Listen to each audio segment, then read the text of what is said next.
me, Jesse, and Brandon were in Vegas 2 years ago, and what I noticed is all these fucking clubs, just like 70% at least of the floor space is just fucking tables. What I'm used to is like just a nightclub, and everyone's just standing up and shit like that, and maybe there would be like two tables, four tables, or one table. But it's like you mentioned as a business model, clubs are now just selling tables to the feel of the separation of high status, low status. That's now a monetization game that nightclubs seem to be playing in the last few years.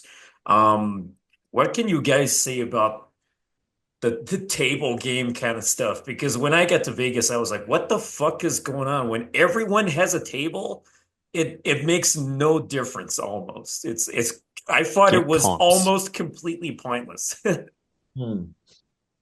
No, so I'll go ahead and go with that. So we do a lot of camps in Vegas, right? And before we do go out, we like game in the lobby, and there's guys like asking girls, "Yo, come on my table," right? Because they believe that's the way to get the girls. And it happens so many times where like I'm talking rizzing up this chick, and she's into it, right? She fucking loves it.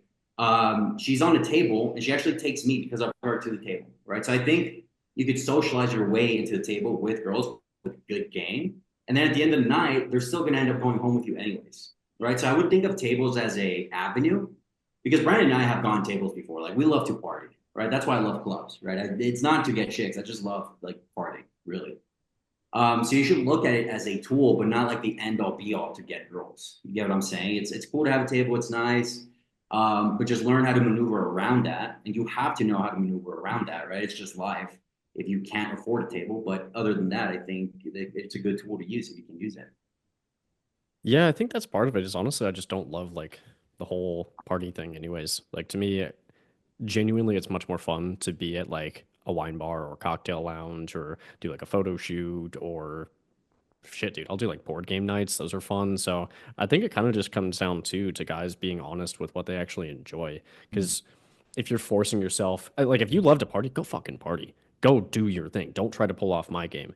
If you don't like to party, then don't force yourself to go out and party. Like build a game style that's congruent with what you actually want in the long term. Otherwise, you're I just going think to be that's what shooting most yourself in the foot. most guys don't understand. I don't Hmm. know about you guys, but for me, it was very clear with 18, 19 years old that if I want to get hot girls, I need to create an entire lifestyle where I can meet enough women. Like, how can you be so stupid and live in a small town and expect to get laid? Like, what's wrong with all these people, man? Like, lifestyle design, McDonald's. isn't that such a big point of the game? You have to live in a big city, not too far away from the center. There has to be a lot of foot traffic if you want to do day game, and you have to kind of like make your career or design your career in a way where you can meet women. Like I don't know what's so hard about this. Where like are most people not intelligent enough to understand this?